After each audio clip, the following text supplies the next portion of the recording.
Hello po mga boss, welcome back to J channel mga boss, sa YouTube channel natin mga boss. So ngayon po mga boss, ang papakita natin sa video kung natin ito mga boss ay kung paano tinatayo yung mga pundasyon ng warehouse na ganito mga boss. Yung mga warehouse na yan, mga siya, dikit-dikit siya mga boss. Ipapakita ko sa video kong ito kung paano namin inihulog yung mga pundasyon, yung pinakang niya, kolom, saka mga parilya mga boss. Okay, tara punta na natin yung mga boss, yung site, yung pinakang site, yung mga butas na paghulugan ng mga pundasyon. So yung mga pundasyon mga boss at sa mga kolom na bakal, nandun na po, hinakot na po namin, naka-prepare na siya doon. So nandun yan po mga boss, sa gawin na yon, nandun makikita nyo yung may bahay na yon, nandun yung mga hinukay na namin ng bako, hinukay po ng bako mga boss. So ngayon ihulog na nga yung mga parilya, yung iba nandun na, naihulog na. Okay, so punta na tayo mga boss dito sa site.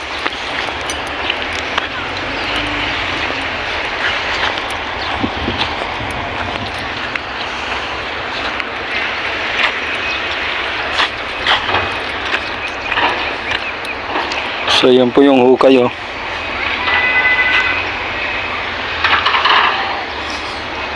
meters, 3 meters,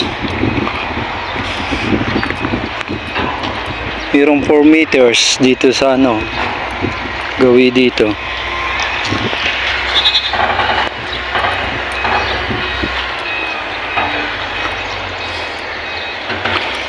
Yung mga tubig mga boss, lilimasin yan, yung tubig na yan, bago ilaglag yung mga parilya saka poste.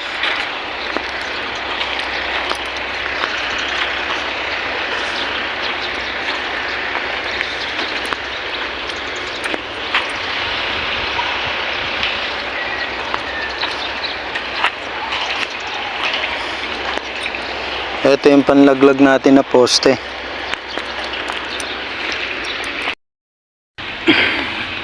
Ito mga boss yung natin, yung mga kolom So yan, meron siyang yung pagitan ng mga stirrup natin ay ito 5 cm, apat na 5 cm, saka tatlong 4 cm, at sunod 15 cm, tapos 20 cm na. So yan po yung pinakang pundasyon natin. Tapos meron siyang inner na naka vertical saka naka horizontal, dalawang inner na tawag dito na stirrup mga boss. So yung natin stirrup, may lapad siya na 60 by 45. So yan, okay, tungo naman tayo sa parilya mga boss.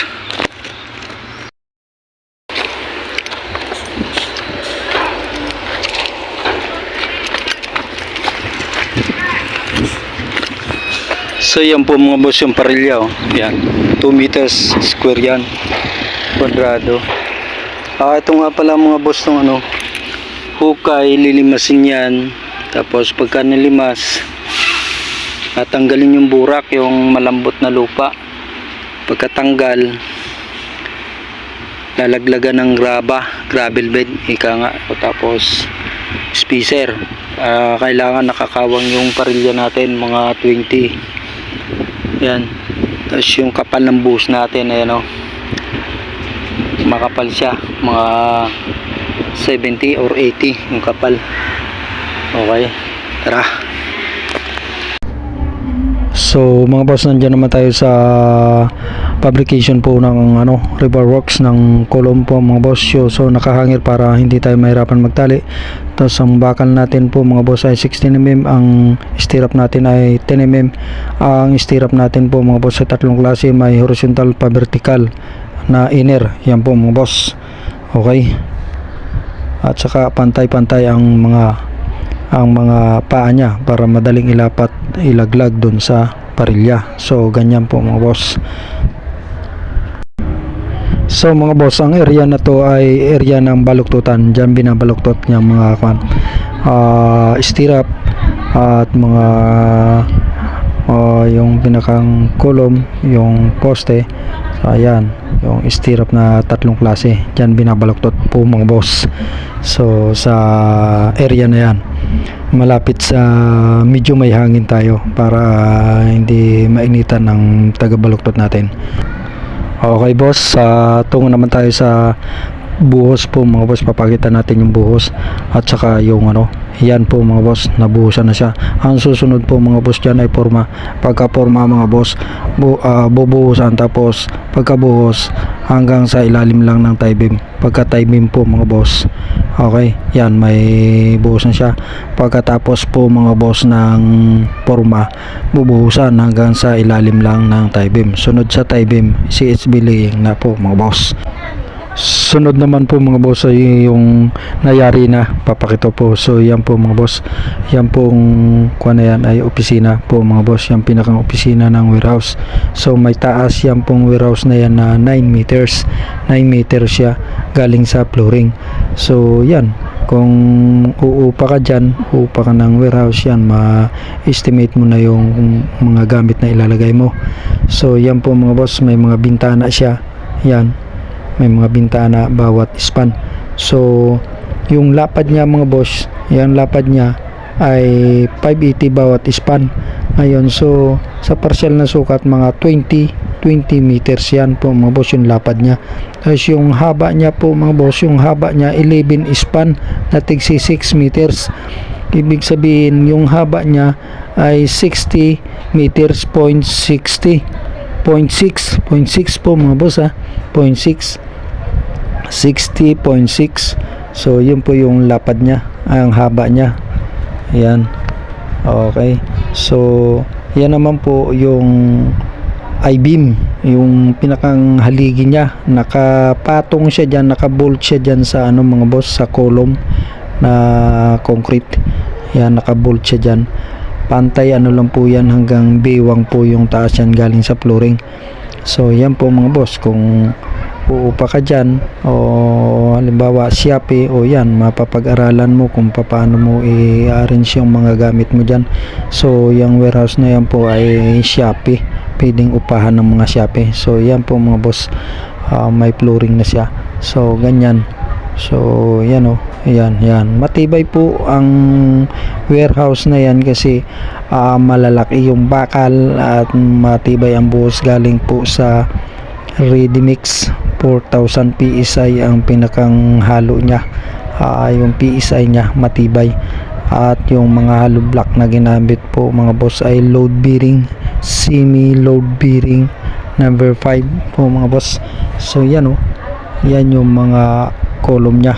Yan, tinutur natin yung mga column niya. Yan so yan po mga boss, may bintana siya dyan sa likod. Yan, likod dyan po, yan pong dating pinalitadahan namin. Saka yung likod niyan po mga boss, meron siyang yung palitada dyan sa likod, meron siyang yung dating binalag ko, meron siyang yung Sahara, para waterproofing siya. Pag tinamaan siya ng malakas na ulan po mga boss, hindi tatagos yung tubig ulan, hindi tatagos dyan sa loob kasi may yung wall sa labas, yung palitada sa labas, meron po siyang Sahara, yung hinaluan ng Sahara yung semento. So yan po mga boss ay gawing likod. Sa likod po yan po mga boss, mayroon siyang tosang na plastic. Yan yan, may canopy rin po siya mga boss. So yan po naman mga boss, galing naman ako dyan sa likod. Yan, ang pinapakita ko yan po mga boss, yung makikita ninyo na malaking pinto. So yan po yung pinto niya, yan po yung entrance. Dyan po pumapasok yung ano, yung pasok po dyan yung ano, yung trailer, yung nagsisiyete, kung ika nga yung trailer na karga ng mga gamit, pasok dyan, kasya dyan, hindi siya sasaya dyan sa header na yan. Pasok dyan yung ano, yung nagsisiyete na truck. So yan po mga boss, at saka yan yung view ng ano, opisina, ganyan siya. Ayan, so yan po mga boss, ayan. May pintura na yung ano, yung pinakang opisina niya, papakita natin sa video natin. So papunta tayo dyan sa ano, sa may CR. So yan, hindi pa natatapos yung CR, nasisimulan pa lang siya. Tapos pupunta tayo dyan po mga boss sa ano, sa kabila, doon sa pinakang opisina niya, dyan sa kabilang pinto. So yan, okay. Meron na siyang ano, nilagyan na natin siya ng tiles po mga boss, na ano lang, 40 by 40. Yan yung mga tiles niya, 40 by 40 lang, para makapit na makapit talaga siya, hindi siya kakapak. So yan po mga boss, papasokin nga natin tong CR. So yan po yung CR niya po mga boss, medyo hindi pa siya tapos, hindi pa siya nalalagyan ng pitchil. At saka yan, yung naka steel deck tayo mga boss, yung pinakang bubong niyang opisina na yan, steel deck, slab po mga boss, yan slab. So hanggang dito na lang po muna itong video kong ito mga boss. Thank you for watching. Ingat po kayo palagi. Sana po nakatulong tayo sa video kong ito. Thank you.